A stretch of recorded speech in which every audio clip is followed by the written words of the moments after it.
Chapter 4 of An Interesting Youth Pastor. Jesus cleanses the temple. Now the Passover of the Jews was at hand, and Jesus went up to Jerusalem. In the temple he found those who were selling oxen and sheep and pigeons, and the money changers sitting there. And making a whip of cords, he drove them all out of the temple, with the sheep and the oxen. And he poured out the coins of the money changers, and overturned their tables. And told those who sold pigeons, "Take these things away. Do not make my Father's house a house of trade." His disciples remembered that it was written, "The zeal for your house will consume me." John 2:13-17, English Standard Version. Talk about a mosh pit. I often wonder what Jesus would think to say about traveling preachers and Christian bands. I've met a few in my days, and the formula seems to be: 1. Find a niche, like a genre of music or a hot topic to preach on, like sex. 2. Build your brand by trendy names and thought-provoking preaching. 3. Buy a bus, a van, or a motorhome, something to facilitate the travel aspect.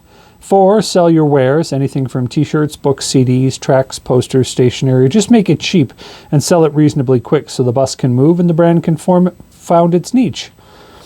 The danger in all this is that a well-meaning gifted lover of Jesus can go from insisting on God to insisting on themselves real quick.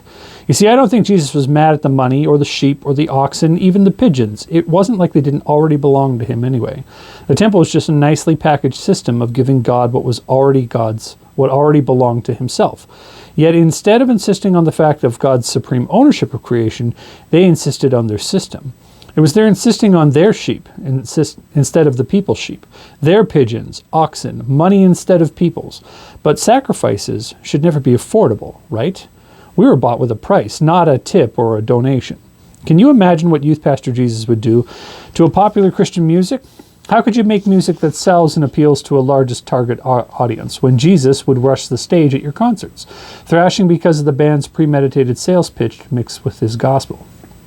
Or what would the church do when it finds Jesus in the youth pastor's office braiding a whip for the next televangelist tour coming through town? I'd pay money for that throwdown, like box seats pay.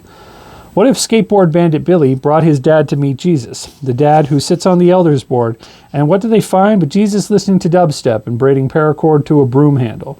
Would they necessarily ask him about his motives? Would he necessarily need to explain them? What would it look like if someone called out fakes and posers before they could get signed, produced, and mass marketed to the stores we emphatically trust because they're Christian, all in the name of worship in spirit and truth? Would Jesus teach his youth the value of knowing the lines that can so easily be crossed? Would he teach them how to properly bring a sacrifice of praise? We've created a culture for the Christian consumer in our markets. We have whole stores who legitimately do business in the name of Christ. Every Christian should be able to get a copy of the Bible, but what does Youth Pastor Jesus see in these stores? What would he find when he's searching for a good Bible study program to use with his youth group? Would he find the racks of Christian romance novels next to one rack of God's words? Lame Christian t-shirts that make puns to print a Bible verse? Famous for mocking the God they profess to worship?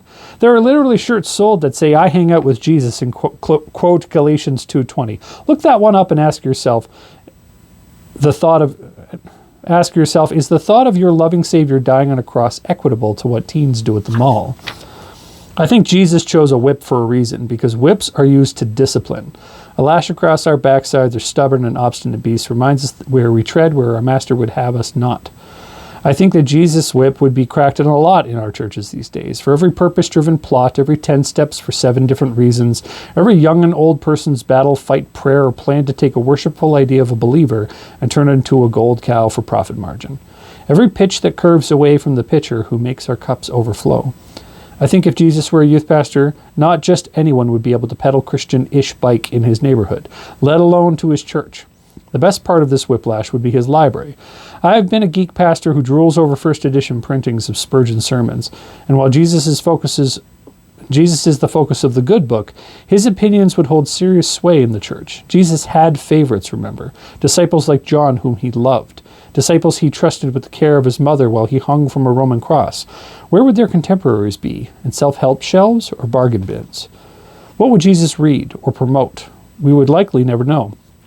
But that might be why he showed us what he wouldn't tolerate, to give us a clear message to keep us in line. Those drool-worthy books worth selling to the highest bidder, books that need to be pushed towards the church and in the church, embraced with all the ferocity of a punk rock show, moving the body to violent action and joy in unison, in one big Messiah-driven mosh pit. Jesus cleared the temple due to a lack of worship and an abundance of sin, remember? Would his youth group be holy in abundance and worship full? It might be an unexpected whip crack, but never an undeserved one. That one was fun, and it was partly written because of my experience as a youth pastor. We had a traveling evangelist come through while I was writing that chapter as an initial blog post, and his pitch and like motivations for doing what he wanted to do, he was like all by himself, not sent by a church, knowing that he could go to small communities and provide pulpit support for pastors who don't ever get a break and basically just get, a free ticket, living out of his van. And the worst part is we seriously considered having him, come on board when, I was on staff at this church. And there's a serious grift to a lot of Christian ministries and a lot of Christian content out there, especially in the age of the internet. And Jesus, as a youth pastor, I just don't think we'll put up with that kind of stuff, because it's way too easy to get watered down stuff or like just barely biblical stuff into a church just because it's flashy and well produced. So those are some thoughts. That's chapter 4. You can see the link for the book in the description. Have a good one, guys.